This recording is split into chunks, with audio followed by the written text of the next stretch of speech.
Hello everyone, welcome to Prelims Primer Weekly News Analysis by Aptiplus Academy for Civil Services। शुरू करते हैं आज की पहली टॉपिक UPI 123 पे।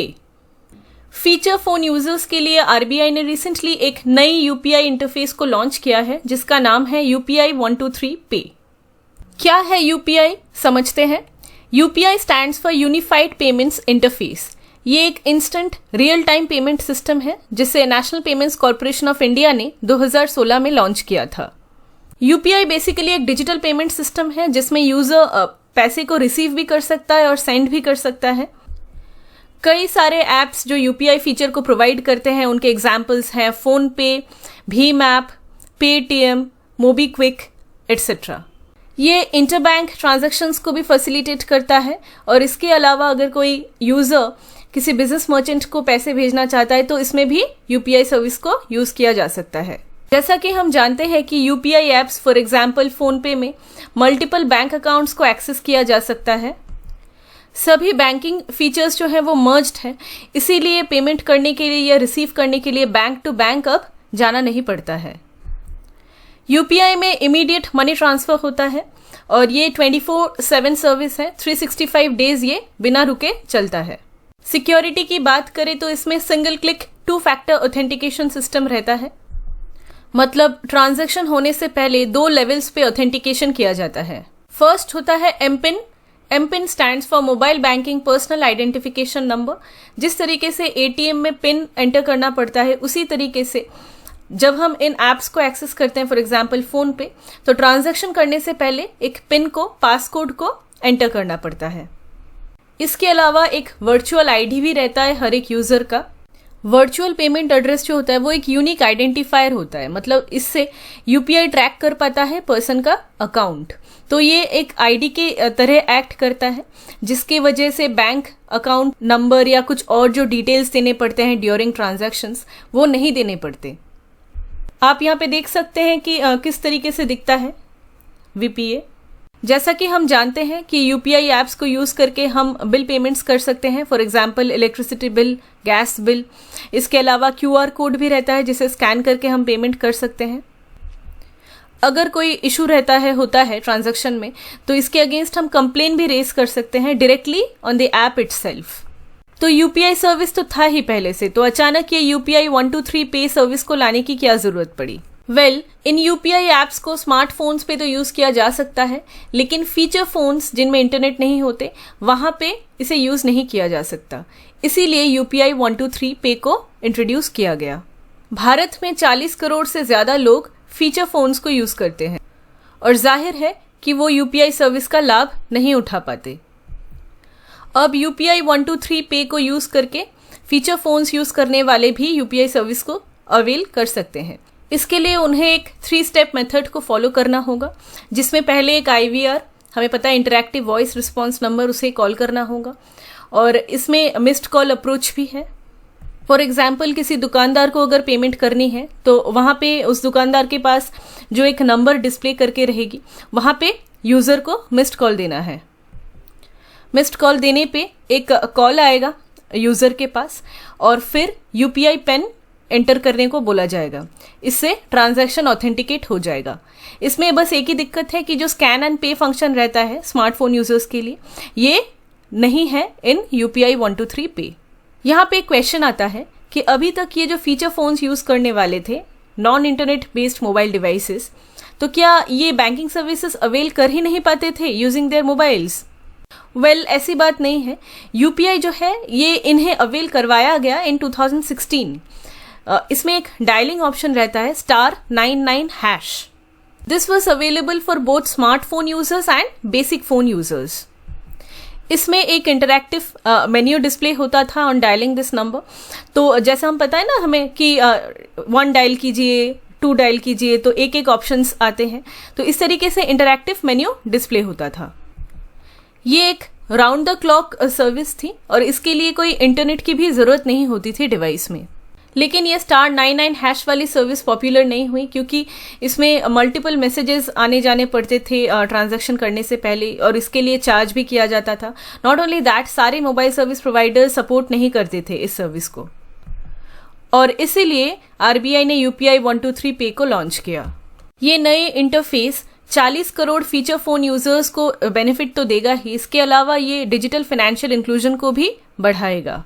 हमने शुरू में देखा था कि 2016 में सबसे पहले यूपीआई को लॉन्च किया गया था by the national payments corporation of India और एनपीसीआई। क्या है ये एनपीसीआई देख लेते हैं। बेसिकली ये एक अम्ब्रेला ऑर्गेनाइजेशन है for operating retail payments and settlement systems in India. Retail में जो भी पेमेंट्स होती हैं पूरी देश में, इसको ऑपरेट करने वाली एक ऑर्गेनाइजेशन। इसे रिजर्व बैंक ऑफ इंडिया और इंडियन बैंक्स एसोसिएशन ने दोनों ने मिलकर बनाया था under the provisions of payments and settlement systems act 2007। एनपीसीए एक नॉट फॉर प्रॉफिट कंपनी है जो कंपनीज एक्ट के तहत आती है। इसमें 10 कोर प्रमोटर बैंक्स है, लेकिन 2016 में इसके शेयर होल्डिंग को बढ़ाया गया और इसमें 56 मेंबर बैंक्स है अभी। रूपे जो एक मल्टीनेशनल फाइनेंशियल सर्विस प्रोवाइडर है, इसे एनपीसीआई ने ही बनाया था और इसीलिए एनपीसीआई रूपे इंफ्रास्ट्रक्चर को हैंडल करती है। रूपे जो है वो इलेक्ट्रॉनिक पेमेंट्स को फैसिलिटेट करता है at all Indian banks and financial institutions. So NPCI is just like master card, जो एक American multinational financial service corporation है और वो इन पेमेंट्स को हैंडल करती है। उसी तरीके से इंडिया में है एनपीसीआई। यूपीआई के अलावा और भी कई सारे मनी ट्रांसफर के मोड्स हैं इंडिया में। फॉर एग्जांपल एनईएफटी है, आरटीजीएस है। क्या डिफरेंसेस हैं इनमें एक बार देख लेते हैं।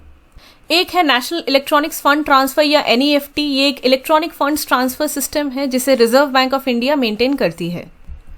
इसे 2005 में एस्टैब्लिश किया गया था by the institute for development and research in banking technology. इसमें बैंक कस्टमर्स फंड को ट्रांसफर कर सकते हैं on 1-to-1 basis between 2 bank accounts जो एनईएफटी एनेबल्ड हैं अलग से। तो क्या डिफरेंसेस हैं between the UPI and NEFT एक बार देख लेते हैं। जैसा कि हमने पहले देखा, यूपीआई में इमीडिएटली पैसे ट्रांसफर हो जाते हैं और ये सर्विस जो है 24/7 अवेलेबल रहता है। लेकिन इन केस ऑफ एनईएफटी 12 घंटे तक का टाइम लग सकता है for fund transfer. Case of UPI transactions करने के लिए किसी भी थर्ड पार्टी ऐप को यूज किया जा सकता है। फॉर एग्जाम्पल, अगर आपका अकाउंट स्टेट बैंक में है और आप ट्रांजैक्शन करने के टाइम पे वर्चुअल एड्रेस में आप देख सकते हैं कि हैंडल नेम जो होता है लास्ट में वर्चुअल पेमेंट एड्रेस का, वहां पे आप आईसीआईसीआई भी हो सकता है या फिर एक्सिस भी हो सकता है, कोई भी हैंडल नेम हो सकता है। कोई भी थर्ड पार्टी उस ट्रांजैक्शन को करवा सकता है। लेकिन इन केस ऑफ एनईएफटी ट्रांजैक्शंस जो है उन्हें इनिशिएट वही कर सकते हैं जिन बैंक का वो ऐप है, जो अकाउंट का, फॉर एग्जांपल जो सेंडर है उसका जो अकाउंट है जिस बैंक में, वही सिर्फ ट्रांजैक्शंस को इनिशिएट कर सकते हैं। इन case of UPI both payment and collection transactions हो सकते हैं, मतलब आप पैसा रिसीव करने के लिए भी रिक्वेस्ट भेज सकते हैं। But in case of NEFT सिर्फ पेमेंट ट्रांजैक्शंस ही पॉसिबल है। यूपीआई में 1 लाख तक का डेली लिमिट है ट्रांजैक्शन का, लेकिन एनईएफटी में ऐसा कोई अपर या लोअर लिमिट नहीं है। यूपीआई में जैसा कि हमने देखा कि वर्चुअल पेमेंट एड्रेस का यूज करके ट्रांसफर किया जा सकता है मनी को, लेकिन इन case of NEFT IFSC code bank का और ये सारी डिटेल्स भी जरूरत होती है। तो इस तरीके से कई सारे मनी ट्रांसफर मोड्स होते हैं। For example RTGS that is real time gross settlement and IMPS that is immediate payment service. RTGS में क्या होता है कि ह्यूज अमाउंट जो होता है जब ट्रांसफर करना होता है उस टाइम पे आरटीजीएस का यूज किया जाता है। और आईएमपीएस जो है इसे 2010 में ही एनपीसीए ने लॉन्च किया था। तो क्या डिफरेंसेस है इन सब में, ये यहाँ पे आप इस चार्ट में देख सकते हैं। ये काफी सेल्फ एक्सप्लेनेटरी है, कुछ अलग इसमें कॉन्सेप्चुअल नहीं है। So we are not discussing this. अगली टॉपिक है ओवरसीज डायरेक्ट इन्वेस्टमेंट या ODI. According to RBI, India Inc media house की जो डायरेक्ट ओवरसीज इन्वेस्टमेंट है वो डिक्लाइन हो गई है बाय 67% दिस ईयर। क्या है overseas direct investment? Basically Indians जो इन्वेस्ट करते हैं आउटसाइड इंडिया उसे ही कहते हैं ओडीआई या ओवरसीज डायरेक्ट इन्वेस्टमेंट। इसमें इंडियन एंटरप्रेन्योर्स के द्वारा इन्वेस्टमेंट किया जाता है in such companies which they are a part of in terms of joint venture और this could be a wholly owned subsidiary, जो उसका पूरा कैपिटल किसी इंडियन एंटरप्रेन्योर ने ही दिया है लेकिन उसमें फॉरेन किसी प्रोमोटर का स्टेक्स भी है। तो in these cases overseas direct investment किया जाता है। तो यहाँ पे इंडियन जो इन्वेस्टर्स हैं, इंडियन जो एंटरप्रेन्योर्स हैं, वो अपने बिजनेस को ग्लोबली प्रमोट करने के लिए ओवरसीज डायरेक्ट इन्वेस्टमेंट करते हैं। किस तरीके के इन्वेस्टमेंट्स आते हैं इसमें? फॉर एग्जाम्पल, अगर कोई फॉरेन बिजनेस एंटिटी है, उसके पेड इन कैपिटल में कंट्रीब्यूट करना। पेड इन कैपिटल में इन्वेस्ट करना यानी जो इन्वेस्टर्स हैं वो कंपनी में डायरेक्टली इन्वेस्ट करते हैं इन दी प्राइमरी मार्केट। ऐसा नहीं है कि किसी और स्टॉक होल्डर के थ्रू ओपन मार्केट में स्टॉक परचेज किया, वो डायरेक्टली कंपनी में इन्वेस्ट करते हैं और उसके बदले में कंपनी उन्हें शेयर होल्डर्स बना लेती है थ्रू सेल ऑफ स्टॉक्स। इसके अलावा इन्वेस्ट किया जा सकता है through subscription to the memorandum of foreign entity. इसमें इन्वेस्टर जो है वो उस फॉरेन कंपनी के शेयर्स को तब सब्सक्राइब करता है जब कंपनी बन रही होती है, इनकॉर्पोरेट हो रही होती है। तो ये इन्वेस्टर्स जो है वो फॉरेन कंपनी के फर्स्ट शेयर होल्डर्स कहलाते हैं और इन सब्सक्राइबर्स की जो डिटेल्स हैं वो कंपनी की जो मेमोरेंडम ऑफ एसोसिएशन है उसमें मेंशन किया जाता है। इसमें इंडियन इन्वेस्टर्स अगर किसी फॉरेन कंपनी की एग्जिस्टिंग शेयर्स को परचेज करते हैं तो वो भी ओडीए में आएगा, और स्टॉक एक्सचेंज के थ्रू अगर परचेज करते हैं तो भी ओडीए में वो आता है। लेकिन नोट करना इंपॉर्टेंट है कि पोर्टफोलियो इन्वेस्टमेंट जो है उसे ओडीए में कंसिडर नहीं किया जाता है। पोर्टफोलियो इन्वेस्टमेंट मतलब अगर किसी फॉरेन कंपनी ने कुछ सिक्योरिटीज इशू किए हैं भारत में और उन्हें खरीद लिया किसी इन्वेस्टर ने with the expectation that it will earn a return और grow in value over time, तो इन दैट केस ये फॉरेन पोर्टफोलियो जो इन्वेस्टमेंट है ये कंसिडर नहीं किया जाता है अंडर ओडीआई। अगर शेयर्स डायरेक्टली परचेज किए जा रहे हैं फ्रॉम द स्टॉक एक्सचेंज तो ही वो ओवरसीज डायरेक्ट इन्वेस्टमेंट में कंसिडर किए जाते हैं। भारत में ODI is governed under FEMA, that is foreign exchange management act 1999। इसके अलावा दिस इज अंडर ट्रांसफर और issue of any foreign security regulations act 2000। It is also governed by circulars issued by the RBI or guidelines issued by the RBI on ODI. This also comes under the liberalized remittance scheme. LRS के तहत कोई भी resident Indian resident individual जो है वो भारत के बाहर कोई भी जॉइंट वेंचर या फिर होली ओन्ड सब्सिडियरी में इक्विटी शेयर्स खरीद सकते हैं through this overseas direct investment. इसमें रेसिडेंट इंडिविजुअल्स में इंक्लूडिंग माइनर्स है, माइनर्स भी कर सकते हैं और permitted to freely remit up to $250,000 पर फाइनेंशियल ईयर। इसके अलावा ओडीआई में एलिजिबिलिटी की बात करें तो एक इंडियन पार्टी जो है वो किसी भी जॉइंट वेंचर या होली ओन्ड सब्सिडियरी में ओडीआई इन्वेस्टमेंट कर सकता है। यहाँ पे जॉइंट वेंचर यानी एक ऐसी फॉरेन एंटिटी जिसे किसी इंडियन पार्टी ने क्रिएट किया है लेकिन वहां पे फॉरेन प्रोमोटर्स भी हैं जिनके स्टेक्स हैं उस कंपनी में, इसे कहते हैं joint venture. Holi owned subsidiary यानी ये एक ऐसी कंपनी होती है जिसमें पूरा जो कैपिटल है that is owned by an Indian party. तो एक इंडियन जॉइंट वेंचर या होली ओन्ड सब्सिडियरी में ओडीआई इन्वेस्टमेंट कर सकता है। यहाँ पे इंडियन यानी इंडियन पार्टी में कोई कंपनी हो सकती है, कोई रजिस्टर्ड पार्टनरशिप फर्म हो सकती है, कोई रजिस्टर्ड लिमिटेड लायबिलिटी पार्टनरशिप हो सकती है, ऐसी कोई एंटिटी जिसे आरबीआई ने नोटिफाई किया है वो भी हो सकती है, या कोई ऐसी कॉर्पोरेट बॉडी जिसे एक्ट ऑफ पार्लियामेंट के थ्रू क्रिएट किया गया है, इसे भी हम इंडियन पार्टी में कंसिडर करते हैं। Body corporate created under the act of parliament यानी ऐसी कोई स्टैट्यूटरी कॉर्पोरेशन, कोई पब्लिक एंटरप्राइज जिसे पार्लियामेंट ने क्रिएट किया है। इसके अलावा तो हमने बात किया ही कि किस तरीके से resident individuals including minors they are permitted to take part in ODI in the equity shares of joint ventures and wholly owned subsidiaries, but they have a limit that is up to $250,000 पर financial year. Mode की अगर बात करें तो overseas direct investments जो हैं वो दो तरीके से किए जा सकते हैं। एक होता है ऑटोमेटिक रूट और दूसरा होता है अप्रूवल रूट। ऑटोमेटिक जो रूट है उसमें जाहिर है कि इन्वेस्टमेंट करने से पहले आरबीआई की अप्रूवल जरूरत नहीं होती, लेकिन अप्रूवल रूट में इन्वेस्टमेंट करने से पहले आरबीआई की परमिशन जरूरत होती है। इसके अलावा कुछ प्रोहिबिटेड सेक्टर्स हैं जहां पे ओवरसीज डायरेक्ट इन्वेस्टमेंट नहीं किया जा सकता बाय एन इंडियन एंटिटी, जैसे कि रियल एस्टेट हो गया, बैंकिंग बिजनेस हो गया। और बात नोट करना यहाँ पे इंपॉर्टेंट है कि इन केस ऑफ रेसिडेंट इंडिविजुअल्स तो $250,000 पर फाइनेंशियल ईयर ये लिमिट है, ठीक है। लेकिन इन case of other Indian parties, for example companies हो गई या फिर रजिस्टर्ड पार्टनरशिप फर्म्स या फिर कोई स्टैट्यूटरी बॉडी, ये सारी जो बॉडीज हैं जो ओडीआई में पार्टिसिपेट कर सकती हैं, ये जो है ये अपनी नेट वर्थ की 400% से ज्यादा किसी भी फॉरेन कंपनी में इन्वेस्ट नहीं कर सकती अंडर दी ओडीआई। प्री के पर्सपेक्टिव से सारी चीजें हमने देख ली यहाँ पे। प्रोहिबिटेड एक्टिविटीज भी हमने देखी थी कि ओडीआई में रियल एस्टेट और बैंकिंग बिजनेस में इन्वेस्ट नहीं कर सकते, और अगर कोई फाइनेंशियल प्रोडक्ट जिसमें इंडियन करेंसी इन्वॉल्व है उसके लिए भी अगर करना है तो आरबीआई का प्रायर अप्रूवल मैंडेटरी है।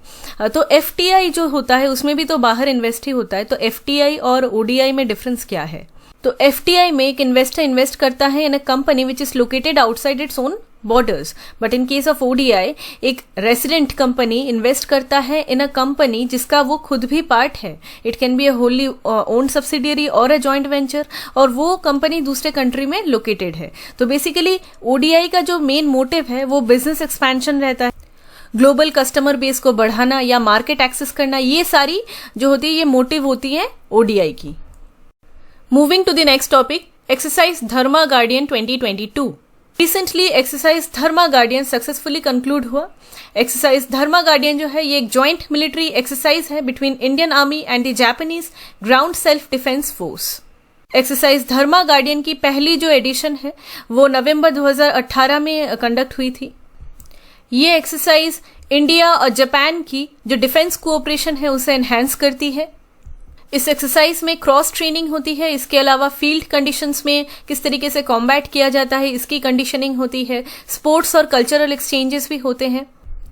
तो बेसिकली ये दोनों देशों के आर्म्ड फोर्सेस के बीच में एक सिनर्जी लाती है और इंडिया जापान फ्रेंडशिप को और भी स्ट्रेंथन करती है। अगली टॉपिक है डॉलर रूपी swap auction. Recently reserve bank of India ने $5 बिलियन का डॉलर रूपी स्वैप ऑक्शन को कंडक्ट किया। तो क्या है ये ऑक्शन? ये बेसिकली एक टूल है जिसे आरबीआई यूज करती है मार्केट में लिक्विडिटी को मैनेज करने के लिए। इसमें आरबीआई लिक्विडिटी को इन्फ्यूज करने के लिए या फिर सक आउट दोनों करने के लिए इस टूल को यूज करती है। एग्जाम्पल से समझते हैं। अभी रिसेंटली यूक्रेन रशिया वॉर के लिए क्रूड ऑयल प्राइसेस बढ़ रहे हैं। क्रूड ऑयल प्राइसेस बढ़ रहे हैं तो इसका प्रभाव ऑब्वियसली इंडियन इकोनॉमी भी पड़ेगा। इसमें इन्फ्लेशन आ सकता है, सभी चीजों के जो दाम हैं वो बढ़ेंगे। जब इकोनॉमी में इन्फ्लेशन आ जाता है तो जो फॉरेन इन्वेस्टर्स हैं उनका कॉन्फिडेंस कम होता है और वो अपनी जो यहाँ पे जो इन्वेस्टमेंट्स की हैं उन्होंने वो उसे धीरे धीरे विदड्रॉ करने लगती है। इससे मार्केट में डॉलर की जो लिक्विडिटी है वो कम हो जाती है और एक मिसमैच क्रिएट हो जाता है। डॉलर का आउटफ्लो यानी इंडियन करेंसी रुपी का जो वैल्यू है वो कम होता है, वो डेप्रिशिएट करता है। फॉर एग्जाम्पल यूक्रेन रशिया के वॉर की वजह से अभी जो एक्सचेंज रेट है वो $1 में 76 रुपी से 77 आ गया है, मतलब डेप्रिशिएट हुआ है, वीक हुआ है रुपी। जब ऐसा होता है तो उस टाइम पे एक्सपोर्ट्स को थोड़ा सा सपोर्ट मिल जाता है, एक्सपोर्ट्स बूस्ट होती हैं to some extent, but we are an economy like which is dependent on imports. Also जब मार्केट में इतनी वॉलिटिलिटी आती है रुपी की तो इससे इन्फ्लेशन और भी बढ़ सकता है।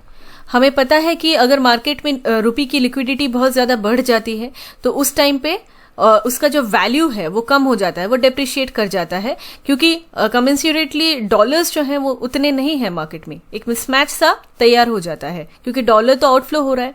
तो इसी को रोकने के लिए आरबीआई जो है ये टूल को यूज करती है विच इज डॉलर रूपी ऑक्शन स्वैप। इसमें आरबीआई जो है वो जानबूझ के डॉलर्स को सेल करती है और जो इंडियन करेंसी में जो अमाउंट है वो उतना अमाउंट, इक्विवेलेंट अमाउंट को मार्केट से वो सक कर लेती है। इससे मार्केट में रुपी की जो लिक्विडिटी है वो कम हो जाती है। रुपी की लिक्विडिटी जब कम हो जाती है तो यानी रुपी स्ट्रॉन्गर बन रहा है, अब उसकी वैल्यू जो है वो बढ़ रही है। तो इस तरीके से आरबीआई जो है थ्रू दिस डॉलर रूपी स्वैप ऑक्शन मार्केट में जो लिक्विडिटी है उसे मैनेज करती है। तो अगर इन्फ्लेशन बहुत ज्यादा है, डॉलर का आउटफ्लो हो रहा है from the market because investors are losing confidence, और इंडियन रूपी करेंसी मार्केट में तो बहुत ज्यादा है लेकिन उसकी जो वैल्यू है वो डिप्रिशिएट कर रही है because of this mismatch between the dollar and rupee. So in that case RBI intervenes through this tool. वो डॉलर्स को इन्फ्यूज करती है इन द मार्केट और रुपी को सक इन कर लेती है in order to bring that equilibrium back. As a result rupee की जो वॉलिटिलिटी है वो कम हो जाती है और जिस तरीके से रुपी वीक हो रहा था उसे भी रोका जा सकता है। नोट कीजिएगा कि अगर ऐसा कोई सिचुएशन आता है कि वॉलेटिलिटी की वजह से रुपी जो है वो बहुत ज़्यादा स्ट्रांग हो गई है इन कंपैरिजन टू डॉलर, तो फिर से वो इक्विलिब्रियम को लाने के लिए आरबीआई उस टाइम पे डॉलर्स को खरीद लेती है फ्रॉम द मार्केट और उस टाइम पे इंडियन करेंसी को इन्फ्यूज करती है। Moving to the next topic, national land monetization corporation. Recently cabinet ने नेशनल लैंड मॉनिटाइजेशन कॉर्पोरेशन के फॉर्मेशन के लिए अप्रूवल दिया है।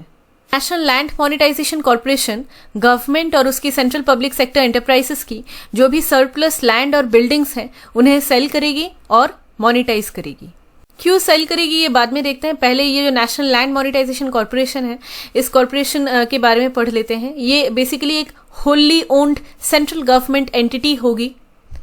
ये मिनिस्ट्री ऑफ फाइनेंस के डिपार्टमेंट ऑफ पब्लिक एंटरप्राइजेस के अंदर इस स्पेशल पर्पस व्हीकल को सेटअप किया जाएगा। इस कॉर्पोरेशन में फुल टाइम स्टाफ बहुत कम रहेंगे और ज्यादातर जो स्टाफ है वो कॉन्ट्रैक्ट बेसिस में मार्केट से हायर किए जाएंगे।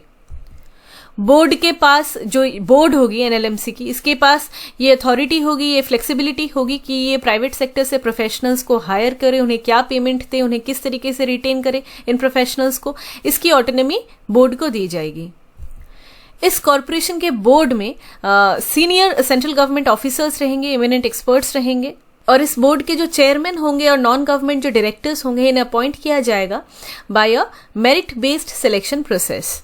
फंक्शन हमने देखा था कि एनएलएमसी जो है वो गवर्नमेंट एजेंसीज और जो पब्लिक सेक्टर एंटरप्राइजेस हैं उनकी सरप्लस लैंड और बिल्डिंग्स को सेल करेगी। इसके अलावा जो पब्लिक सेक्टर फर्म्स हैं जो जिसकी स्ट्रेटेजिक सेल होने वाली है उनके असेट्स को भी ये सेल करेगी और मोनेटाइज करेगी। एनएलएमसी गवर्नमेंट को एडवाइस भी करेगी कि किस तरीके से नॉन कोर सरप्लस जो एसेट्स हैं इन्हें आइडेंटिफाई किया जा सकता है और इससे मोनेटाइज भी किया जा सकता है। तो एनएलएमसी जो है ये बेसिकली एक surplus land asset monetisation agency है। समझते हैं कई सारी पब्लिक सेक्टर एंटरप्राइजेस की जो नॉन कोर एसेट्स हैं वो ऐसे ही पड़े रहते हैं आइडल। इसमें बिल्डिंग्स आती हैं, इसमें लैंड आता है, इसमें आइडल इक्विपमेंट्स आते हैं, ऐसी बिल्डिंग्स लैंड्स जो ऐसे ही पड़ी हुई हैं, उसका यूज नहीं हो रहा है, तो इन्हें ही कहते हैं किसी भी कंपनी का non core asset. In this case public sector enterprise का नॉन कोर एसेट है ये assets that are not critical to the production of a company's goods. वो किसी भी तरीके से उस पब्लिक सेक्टर एंटरप्राइज के रेवेन्यू जनरेशन में कोई रोल नहीं निभा रही हैं। तो इन सरप्लस अनयूज्ड जो नॉन कोर एसेट्स हैं इन्हें ऐसे ही पड़े रहने से तो बेटर है कि इन्हें मोनेटाइज कर ले, इन्हें सेल कर दे। तो यही जो आइडेंटिफिकेशन है इन सब बिल्डिंग्स के लैंड्स के आइडेंटिफिकेशन करके किस तरीके से इन्हें मोनेटाइज किया जाएगा, इसके लिए एनएलएमसी को फॉर्म बनाया जाएगा। इसके अलावा कई सारे ऐसे पब्लिक सेक्टर एंटरप्राइजेस हैं जिनकी स्ट्रेटेजिक डिसइन्वेस्टमेंट होने वाली है।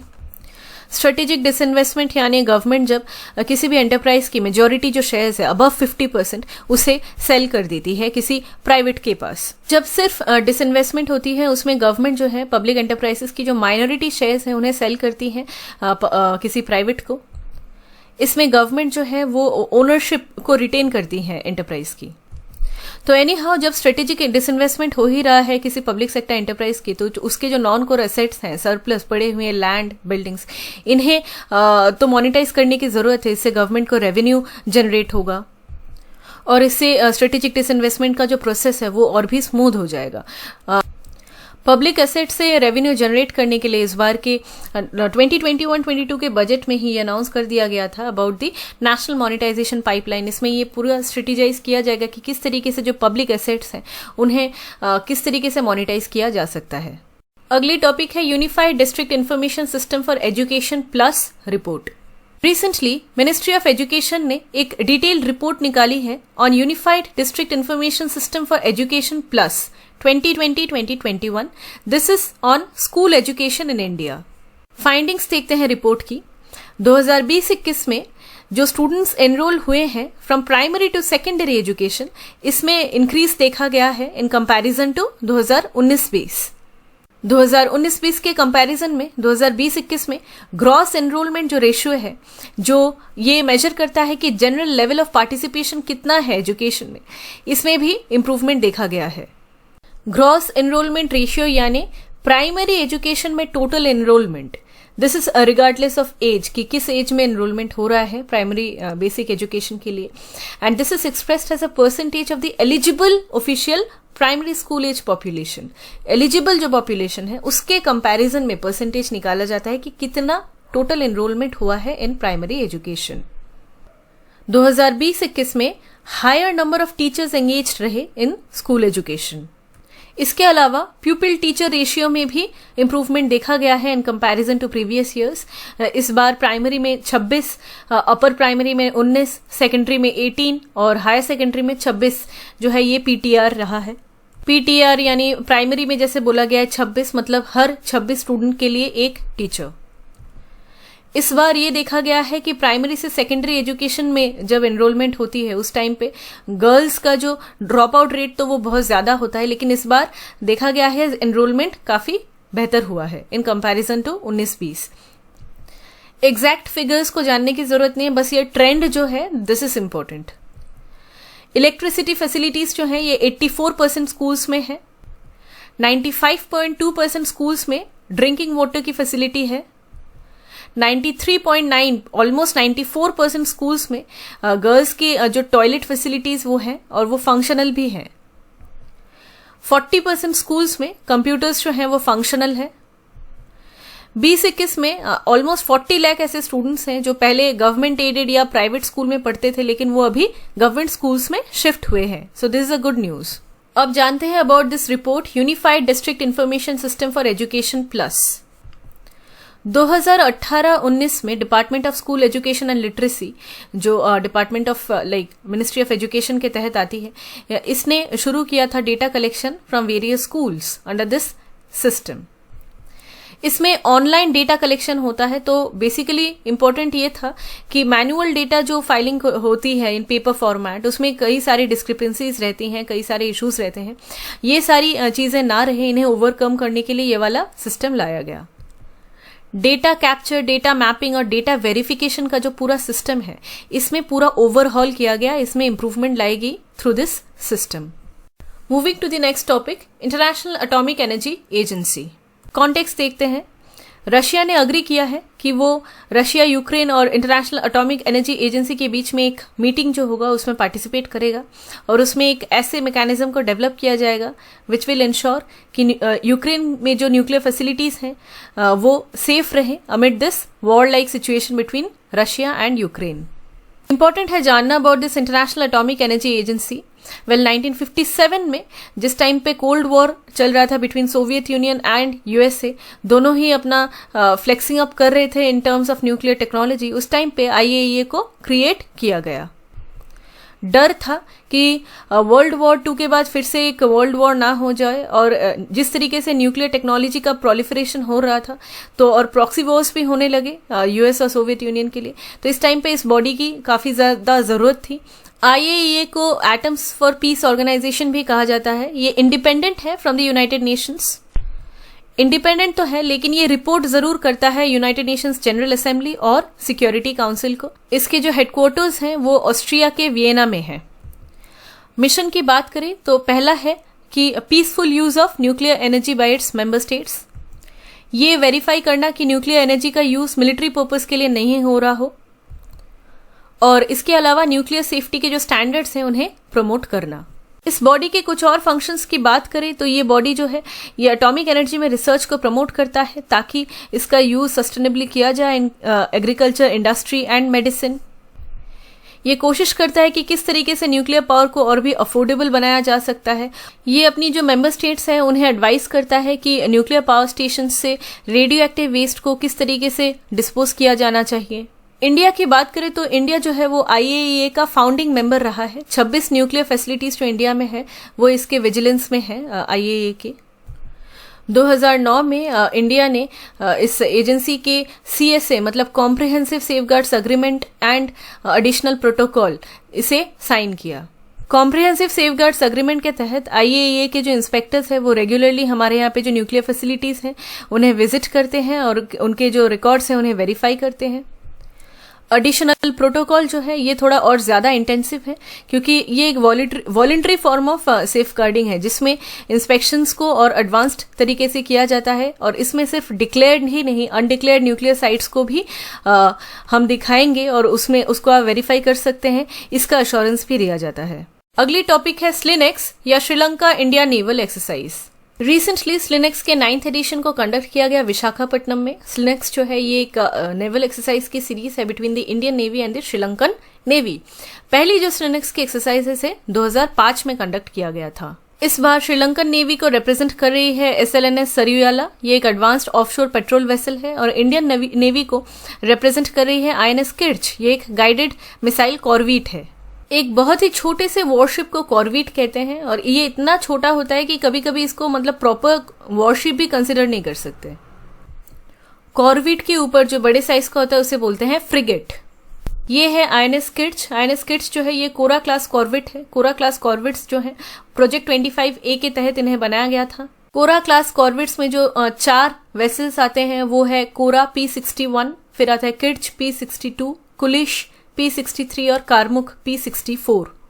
Coming back to the topic, SLINEX exercise जो है ये इंटरऑपरेबिलिटी, म्यूचुअल अंडरस्टैंडिंग को और भी इम्प्रूव करता है और दोनों नेवीज के बीच में जो बेस्ट प्रैक्टिसेस हैं उन्हें भी एक्सचेंज करने में मदद करता है। ये हमारे इंडिया और श्रीलंका के बीच में जो मैरीटाइम एंगेजमेंट है इसे और भी स्ट्रेंथन करता है। और इसके अलावा हमारा इंडिया का जो पॉलिसी है नेबरहुड फर्स्ट पॉलिसी और security and growth for all in the region SAGAR, इन पॉलिसीज के लाइन में है ये SLINEX exercise. Moving to the next topic, Donate a Pension Scheme. Recently, Union Labour and Employment Ministry ने Donate a Pension Scheme को launch किया। ये scheme जो है ये प्रधानमंत्री श्रम योगी मानधन योजना पेंशन स्कीम के अंदर आती है। इसमें सिटीजन्स जो है वो अनऑर्गेनाइज्ड वर्कर्स, जिसमें workers, domestic workers, drivers, helpers आते हैं, इनकी तरफ से प्रीमियम को कंट्रीब्यूट कर सकते हैं एज अ डोनेशन। इस स्कीम के तहत जो भी अनऑर्गेनाइज्ड वर्कर है in the age group of 18 to 40 years वो खुद को रजिस्टर कर सकते हैं अंडर दिस स्कीम और उन्हें मिनिमम 660 रुपीज से 2400 रुपीज हर साल डिपेंडिंग अपॉन देयर एज क्या होता है उनका प्रीमियम अमाउंट वो देना पड़ेगा। After 60 years they will receive the minimum assured pension of 3000 rupees per month. Eligibility की बात करें तो इसमें वो सारे अनऑर्गेनाइज्ड वर्कर्स आ जाते हैं जिनकी मंथली इनकम 15,000 से कम है और जिनका एज ग्रुप जो है वो 18 से 40 ईयर्स तक है। ये अनऑर्गेनाइज्ड वर्कर्स जो है वो न्यू पेंशन स्कीम या फिर ESIC that is employment state insurance corporation scheme या फिर EPFO प्रोविडेंट फंड ऑर्गेनाइजेशन इसके अंदर एनरोल्ड नहीं होने चाहिए और वो एक इनकम टैक्स पेयर भी नहीं होने चाहिए। प्रधानमंत्री श्रम योगी मानधन योजना की बात करें तो ये एक 50-50 voluntary and contributory pension scheme है जिसमें 50% बेनिफिशियरी पे करेगा और बाकी का 50% सेंट्रल गवर्नमेंट पे करेगा। इसे LIC और CSE e governance services India limited दोनों मिलकर इंप्लीमेंट करेगी और एक पेंशन फंड मैनेजर रहेगा और वो भी LIC ही है। तो पेंशन किस तरीके से पे आउट किया जाएगा इसका इंचार्ज है LIC। नेक्स्ट टॉपिक है स्टैगफ्लेशन। रशिया यूक्रेन वॉर की वजह से क्रूड ऑयल प्राइसेस में सर्ज आ रहा है, GDP भी वीक हो रहा है, तो ये क्लियर है कि इंडिया में स्टैगफ्लेशन आने के चांसेस हैं। इन्फ्लेशन कई तरीके से के होते हैं। स्टैगफ्लेशन जो है इसे रिसेशन इन्फ्लेशन भी कहा जाता है। इसमें इकोनॉमिक ग्रोथ जो है वो स्टैगनेंट हो जाता है, अनएम्प्लॉयमेंट बहुत ज्यादा बढ़ जाता है और इन्फ्लेशन भी बहुत ज्यादा हाई हो जाता है। So low GDP, unemployment, low demand and high inflation, these are the characteristics of stagflation. Causes की बात करें तो oil price rise, powerful trade unions, falling productivity, rise in structural unemployment, ये सारी रीजंस हैं स्टैगफ्लेशन के। अगली टॉपिक है नॉर्दर्न रिवर टेरेपिन। कुछ इस तरीके से दिखती है नॉर्दर्न रिवर टेरेपिन। ये हंड्रेड्स ऑफ किलोमीटर्स जो है ट्रैवल करती हैं। नॉर्दर्न रिवर टेरेपिन जो है ये एक फ्रेश वाटर टर्टल है जिसे बाटागुर, फोर टोड टेरेपिन या रिवर टेरेपिन भी बोलते हैं। कंजर्वेशन स्टेटस की बात करें तो ये क्रिटिकली एंडेंजर्ड है और ये शेड्यूल 1 में आता है और साइट्स के अपेंडिक्स 1 में आता है। डिस्ट्रीब्यूशन की बात करें तो ये इंडिया और बांग्लादेश में मिलता है सुंदरबन एरिया में। इसके अलावा Myanmar, Malaysia, Indonesia, Thailand, Cambodia इन जगहों पे मिलता है। थ्रेट्स की बात करें तो hunting, egg harvesting, pollution, loss of habitat क्योंकि मैंग्रोव फॉरेस्ट जो है वो श्रिंक हो रहे हैं कंटिन्यूसली। फिशिंग नेट्स में ट्रैप हो जाना, एक्सेसिव सिल्टेशन, सेडिमेंटेशन और फिशिंग प्रैक्टिसेस, डिस्ट्रक्टिव जो फिशिंग प्रैक्टिसेस जो होती है, एक्सप्लॉयटेटिव, इन सब की वजह से ये धीरे धीरे खत्म हो रहे हैं। The next topic is central industrial security force या CISF। रिसेंटली CISF के 53rd रेजिंग डे को सेलिब्रेट किया गया। CISF जो है ये एक सेंट्रल आर्म्ड पुलिस फोर्स है इंडिया की, जिसे 1969 में through an act of parliament setup किया गया था। ये पैरामिलिट्री फोर्सेस ऑफ इंडिया के तहत आती है, जो 300 से ज़्यादा इंडस्ट्रियल यूनिट्स, गवर्नमेंट के इंफ्रास्ट्रक्चर प्रोजेक्ट्स, फैसिलिटीज़ और एस्टैब्लिशमेंट्स जो पूरे इंडिया में फैले हुए हैं, इन्हें सिक्योरिटी प्रोवाइड करती है। इंडस्ट्रियल सेक्टर्स में आते हैं atomic power plant, space installations, mines, oil fields, refineries, major ports, steel plants, barrages, fertiliser units, airports, ये सारे ही को कंट्रोल करता है CISF, that is central industrial security force. CISF को union ministry of home affairs जो है वो गवर्न करती है और इसके हेडक्वार्टर्स जो है वो न्यू दिल्ली में है। CISF डिजास्टर मैनेजमेंट में भी एक की रोल प्ले करता है। इसकी एक फायर विंग है। फॉर एग्जांपल अगर किसी इंडस्ट्री में कोई एक्सीडेंट हो जाए, फायर एक्सीडेंट, तो उस टाइम पे भी CISF की ये विंग जो है उस डिजास्टर को मैनेज करने में हेल्प करती है। अगली टॉपिक है ई-श्रम पोर्टल। ई-श्रम पोर्टल में 25 करोड़ से ज्यादा रजिस्ट्रेशंस हो चुके हैं according to the ministry for labour and employment. E-Shram portal को 2021 में लॉन्च किया गया था by the ministry of labour and employment. इसी ने इसे डेवलप किया था और ये एक डेटाबेस है, national database of unorganised workers. जो भी अनऑर्गेनाइज्ड वर्कर्स हैं, अगर वो श्रमिक योजना के पार्ट है और उन्होंने ई-श्रम कार्ड भी रिसीव किया है, तो उन्हें गवर्नमेंट से कई सारी बेनिफिट्स मिलेंगी। कोई भी home based worker, self employed worker या ऐसा वेज वर्कर जो ESIC या फिर EPF प्रोविडेंट फंड में इनरोल्ड नहीं है गवर्नमेंट के, उसे अनऑर्गेनाइज्ड वर्कर कहा जाता है। पोर्टल में रजिस्टर करने के बाद इन सब अनऑर्गेनाइज्ड वर्कर्स को एक ई-श्रम कार्ड इशू किया जाता है, जिसमें 12 नंबर का एक यूनिक आइडेंटिफिकेशन नंबर रहता है। एक बार ई-श्रम पोर्टल में रजिस्टर हो जाने के बाद जो वर्कर्स हैं, उन्हें अलग अलग से इंडिविजुअली हर एक गवर्नमेंट सोशल वेलफेयर प्रोग्राम में एनरोल करने की जरूरत नहीं पड़ेगी। 12 डिजिट का जो ये यूनिक नंबर दिया जाएगा, ये परमानेंट होगा। मतलब एक बार ये असाइन हो गया तो एक वर्कर के पूरे लाइफ में ये अनचेंज्ड रहेगा। ई-श्रम पोर्टल में रजिस्टर करने के लिए आधार नंबर, आधार लिंक्ड एक active mobile number, bank account details और एज भी मस्ट है बिटवीन 16 to 59 ईयर्स होनी चाहिए। ये सारी जो है वो रिक्वायरमेंट्स हैं। हमने कोविड-19 के लॉकडाउन के टाइम पे माइग्रेंट वर्कर्स के क्राइसिस को देखा और ये भी देखा कि किस तरीके से गवर्नमेंट स्ट्रगल कर रही थी टू एड्रेस द इश्यूज। ये रीजन उसमें से एक ये सबसे बड़ा है कि गवर्नमेंट के पास ऐसा कोई डेटा ही नहीं है, सेंट्रलाइज्ड डेटा, जिसमें अनऑर्गेनाइज्ड जो वर्कर्स हैं उनकी सारी डिटेल्स रहे। तो इसी को देखते हुए, ताकि प्रॉपर सोशल सिक्योरिटी सर्विसेज की इम्प्लीमेंटेशन हो, इसके लिए ई-श्रम पोर्टल को बनाया गया। ये एक सेंट्रलाइज्ड डेटाबेस के तौर पे काम करेगा। इसमें कोई भी सोशल सिक्योरिटी प्रोवाइड करने के टाइम पे जो कोऑर्डिनेशन की दिक्कत होती है between departments and between government, state government and central government, ये एड्रेस हो जाएगा। क्योंकि इस एक पोर्टल के अंदर अम्ब्रेला पोर्टल है, इसके अंदर सारे ही जो स्कीम्स हैं उसे अवेल कर सकते हैं और इसे ट्रैक भी कर सकते हैं कि कौन से वर्कर हैं वो कौन कौन से स्कीम्स को अवेल कर रहे हैं, नहीं कर रहे हैं, उन्हें कौन सी बेनिफिट्स मिलनी चाहिए, नहीं मिलनी चाहिए। तो ये एक प्रॉपर डेटाबेस क्रिएट होगा। माइग्रेंट वर्कर्स जो है वो एक दूसरे स्टेट में जाके काम करते हैं, तो इन दैट केस जो पोर्टेबिलिटी होती है सोशल सिक्योरिटी एंड वेलफेयर जो बेनिफिट्स हैं, ये एक हरक्यूलियन टास्क हो जाता है, क्योंकि फिर उसे वो शिफ्ट हो जाता है from one state to another state, तो उसकी जो बेनिफिट्स हैं वो भी डिले होती रहती है। तो ये सब जो इश्यूज हैं ये एड्रेस हो जाएंगी। Moving to the next topic, Belarus. Russia और यूक्रेन के बीच में पीस सेटलमेंट के लिए बेलारूस बॉर्डर को चूज किया गया था कि यहाँ पे मीटिंग होगी। बेलारूस जो है ये एक लैंडलॉक्ड कंट्री है in Eastern Europe. Belarus is bordered by Russia, it is bordered by Ukraine, then it is also bordered by Poland, it is bordered by Lithuania and Latvia. इसकी capital जो है वो है Minsk. Moving to the next topic, Sumy. आप map में देख सकते हैं, ये है सूमी। ये यूक्रेन के नॉर्थ ईस्ट में आता है। यहीं से इंडियन इवैक्यूएशन एफर्ट्स स्टार्ट किए गए अभी।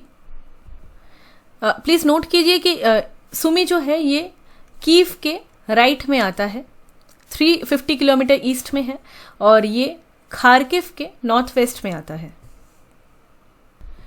इन सारी लोकेशंस को हमने डिस्कस किया है बहुत अच्छी तरीके से in previous sessions. Moving to the next topic, special entrepreneurship promotion drive for women और समर्थ। रिसेंटली यूनियन गवर्नमेंट ने समर्थ कैंपेन को लॉन्च किया on the occasion of international women's day 2022। Samarth को यूनियन मिनिस्ट्री ऑफ एमएसएमईज ने लॉन्च किया।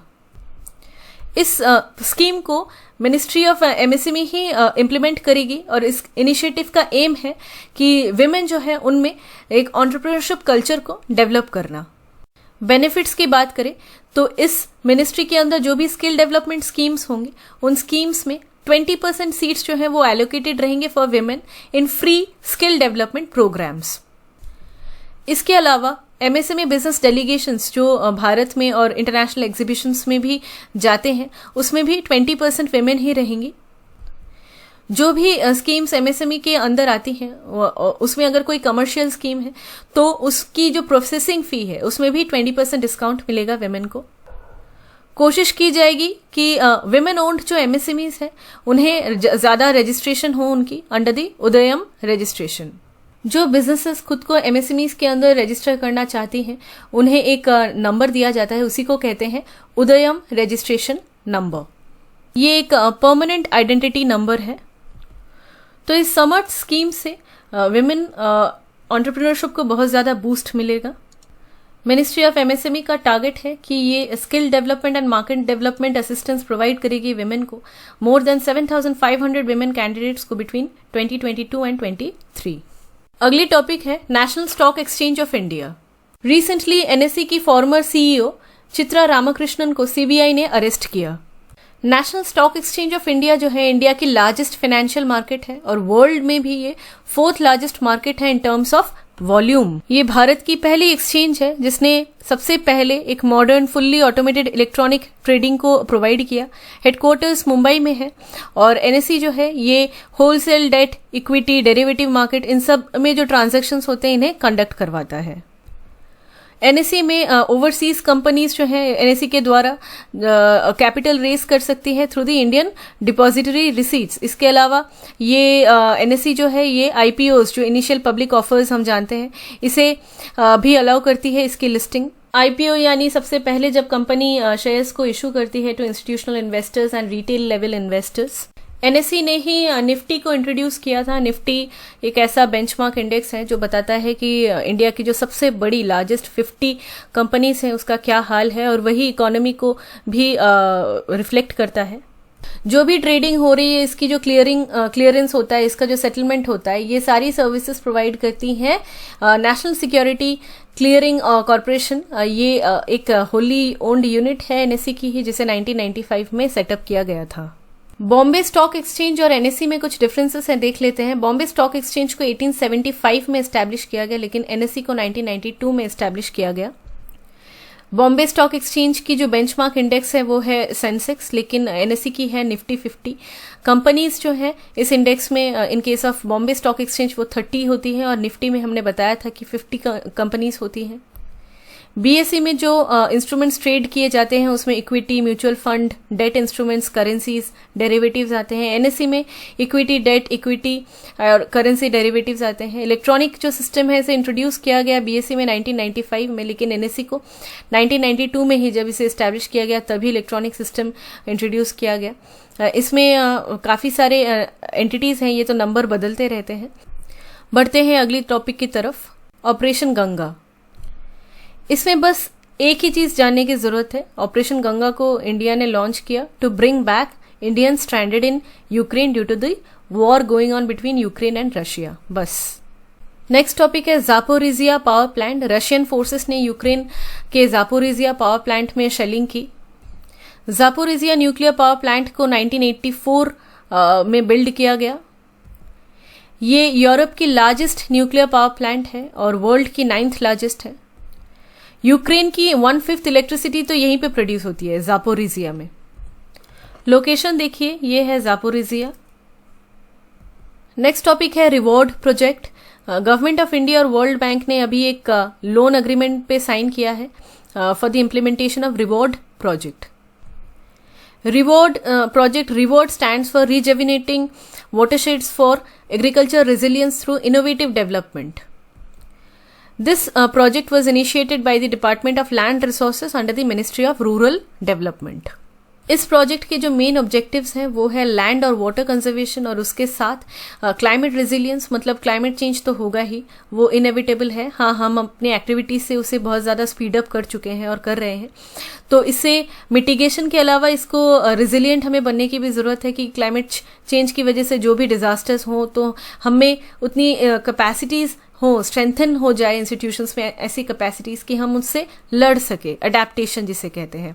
तो इसे भी इम्प्रूव करना एक one of the major objectives है रिवॉर्ड प्रोजेक्ट की। इस प्रोजेक्ट का मिशन है कि वाटरशेड मैनेजमेंट प्रैक्टिसेस जो हैं उन्हें इम्प्रूव किया जाए bye adopting science based approach. Watershed development यानी जो भी नेचुरल रिसोर्सेस हैं, पर्टिकुलरली लैंड, वाटर, वेजिटेशन, ये सारे जो है इन्हें प्रॉपर कंजर्वेशन करना, इनको रीजनरेट करना, उनकी जुडिशियस यूज करना ताकि ये प्रॉपरली कंजर्व्ड रहें। इसमें सॉइल इरोजन को प्रिवेंट करना, नेचुरल वेजिटेशन को ग्रो करना, रेन वाटर हार्वेस्टिंग के मेथड्स को प्रमोट करना, ग्राउंड वाटर को रिचार्ज करना, सारे ही इसमें आते हैं। इंडिया का जो एम है कि बाय 2030 हम 26 million hectares of degraded land को रिस्टोर कर देंगे और 2023 तक फार्मर्स इनकम को डबल कर देंगे। इसमें ये एक क्रूशियल रोल प्ले कर सकता है। रीज़न क्या है कि अगर वाटरशेड मैनेजमेंट होता है प्रॉपरली, इफेक्टिवली, तो जो रेन फेड एरियाज हैं वहाँ पे लाइवलीहुड अपॉर्चुनिटीज़ तो डेफिनेटली बढ़ेंगी, फूड सिक्योरिटी भी बढ़ेगा, टोटल प्रोडक्शन ऑफ क्रॉप्स बढ़ेगा, तो डेफिनेटली ये फार्मर्स के इनकम को हेल्प करेगा बढ़ाने में। नेक्स्ट टॉपिक है री इंट्रोडक्शन ऑफ चीता इन इंडिया। ऐसा डिसाइड किया गया था कि wild life institute of India, wild life trust of India, ये दोनों मिलके 8 से 12 चीता को ट्रांसलोकेट करेगी इंडिया में from south Africa, Namibia, Botswana. ये वर्ल्ड की सबसे लार्जेस्ट पॉपुलेशंस यहीं पे मिलती हैं। रीलोकेट करने की बात की गई थी कूनो पालपुर नेशनल पार्क जो मध्य प्रदेश में स्थित है यहाँ पे। दिक्कत ये है कि कोई एक फॉर्मल मेमोरेंडम ऑफ अंडरस्टैंडिंग नहीं साइन हुई है, इसीलिए ये जो ट्रांसलोकेट करने की बात है ये काफी डिले होती जा रही है। चीता जो है ये एक लार्ज कार्निवोर है जो इंडिया में एक्सटेंट हो गया था in the year 1950s only due to hunting and loss of habitat. चीता अफ्रीका, सेंट्रल ईरान में पाई जाती है। It is the fastest land animal जो 80 से 128 किलोमीटर पर आवर की स्पीड में भाग सकता है। ये अफ्रीका की बात करें तो सवाना में मिलती है इन दी सेरेंगेटी। सेरेंगेटी इकोसिस्टम रीजन को आप इस मैप में देख सकते हैं।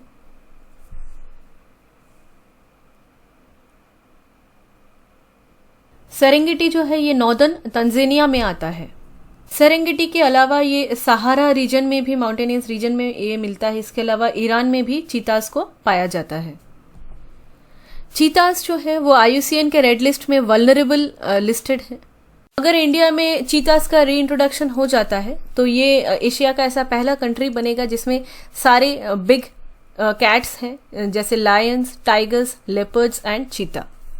Recently bureau of energy efficiency या BEE का 20th फाउंडेशन डे को कॉमेमोरेट किया गया। BEE को 2002 में एस्टैब्लिश किया गया था under the provision of the energy conservation act 2001।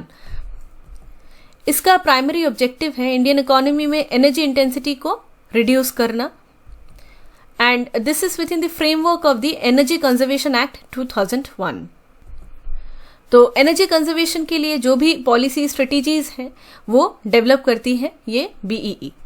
अगली टॉपिक है टर्की। टर्की कोशिश कर रहा है कि रशिया और यूक्रेन के बीच में मीडिएट करके अगर पीस हो सके।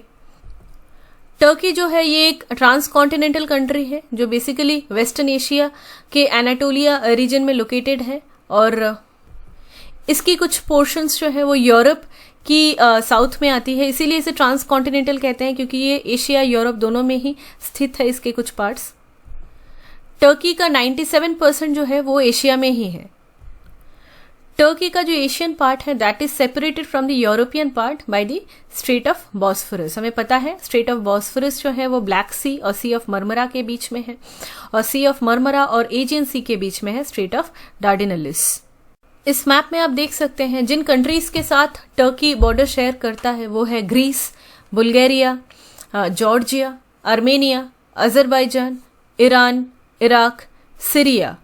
इसके अलावा साइप्रस जो है वो साउथ कोस्ट में लोकेटेड है, और ब्लैक सी के साथ तो ये शेयर करता ही है अपना मैरीटाइम बॉर्डर, और मेडिटेरेनियन सी के साथ भी करता है और एजियन सी के साथ भी करता है। टर्की की कैपिटल है अंकारा, लेकिन इसकी जो सबसे बड़ी सिटी है इसका नाम है इस्तांबुल। टर्की की जो लार्जेस्ट माइनॉरिटी है वो है कुर्ड्स।